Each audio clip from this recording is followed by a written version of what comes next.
Hello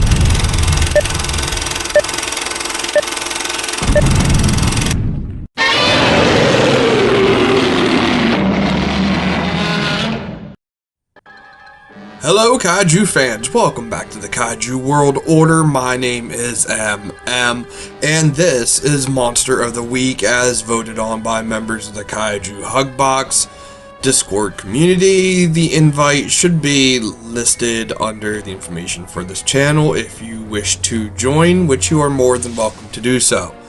Now, this week's monster is none other than Yongary. Not to be confused with also Yongary from the 1999 movie Yongary, released in the US as Reptilian. This week is specifically the original Yongary from 1967's Yongary Monster from the Deep. This is the closest you will ever get to a Bollywood Godzilla. And yeah, this is a really interesting monster. I like the movie, always have. Since I first seen it back in 2004 at actually G-Fest, where I found an old VHS of it, and that was really my first exposure to Yongary. Now, Yongary is not a Japanese kaiju like Godzilla and Gamera. Instead, Yongary is actually a South Korean kaiju, and it's pretty unique. There's some cool scenes here and there that we will get into here in a few. But Yongary. To start this off, this is a very straightforward movie, so there's not a lot to really recap here. Yongary pops up from the ground, attacks Seoul, or Seoul, however you pronounce that. I'm pretty sure it's Seoul? Maybe? Yeah, I think it's Seoul. So attacks the city, fights some jets. Its weakness is eventually discovered and is eventually killed. And that's about it. Yongary's story is very straightforward, but it's still a fun little movie, and there's a lot of fun scenes in this where you just gotta turn your brain off and nod and appreciate at least the effort that they went in with this type of movie. There's shots of Yongary firing his fire breath, and you can clearly see the nozzle. There's scenes where he shoots his laser and it cuts a Jeep in half, and you can see the little third wheel carrying the front end of the Jeep for several feet before coming to a stop. There's also a really funny scene of when Yongary is attacking the city, and you see they have, I don't know what the word is that they used for it, but they placed actual camera footage of people running superimposed into a scene with Yongary, and they are way out of scale to the point where if they were actually in the same scene together, these people would probably be about 10 feet tall. They seem to stand taller than the cars around them that are part of the actual miniature set. Very funny stuff, but even the worst, like this cutout here of Yongary, I would rather see that than, say, the Titanosaurus cutout scene where he steps on the kids in Terror Mechagodzilla. So as bad as this movie is, it's still fun. It's entertaining. It's not meant to be super serious. And it shows. You got scenes of Yongary pretty much dancing.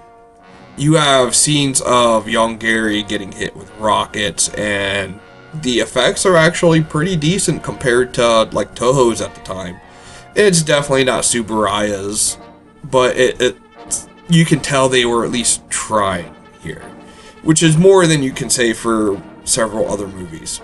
Now, when it comes to powers, Yongary has his flamethrower, which he fires from his mouth, This fire, unlike Gamera's, I don't believe is anything spectacular. We don't see it really do anything. It blows up some jets in midair, and that's about it. It doesn't instantly reduce city blocks to ashes or anything like that. And then he's also able to emit a sonic cutter-like attack from his horn. This is a lot like Gauss's, where it just cuts straight through anything it hits. So when it hits a jet, cuts it in half. Hits a jeep, cuts it in half. And then for his actual battle tactics, Yongary is... he doesn't fight anything in the actual movie, but just based on how he moves, how slow he is, he's not gonna be a real big threat to, say, Showa Godzilla or anything like that. Yongary's weakness is actually discovered to be a form of ammonia, which is accidentally discovered during his feeding on oil. This chemical seems to have some sort of weird effect on him where it is either just causing him to itch or it is actively hurting his body. When he is exposed to enough of it, it does kill him, and we get that scene where he collapses into the water and he appears to bleed from his rectum. Now, I personally believe that it's supposed to represent his flesh actually burning or just being damaged by the chemical. But even if it's not and it's some sort of poison, yeah, just fire breath could probably take out, say, Kamacuras. And he'd probably have a decent fight with, say, Varan or Baragon or maybe even Gorosaurus or hell, maybe even Showa Gamera for that matter.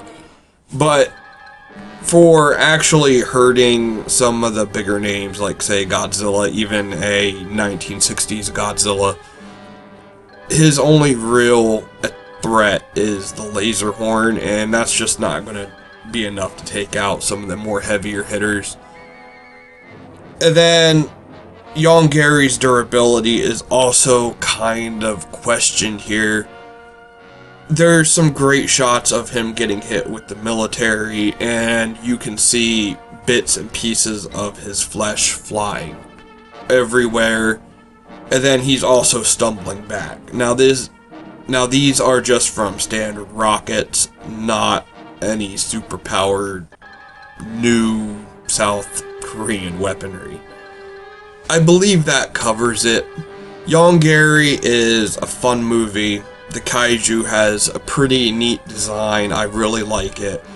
If you're looking for any merchandise of Yongary, there's not a lot out there. Titanic Creations has been doing some vinyls for it, and then there's also an articulated figure by Titanic Creations. And that figure I highly recommend. It looks awesome. The artwork for the box is awesome. And yeah. But until next time, Kaiju fans, peace out, and Minya take it. Zilla says you should like and subscribe.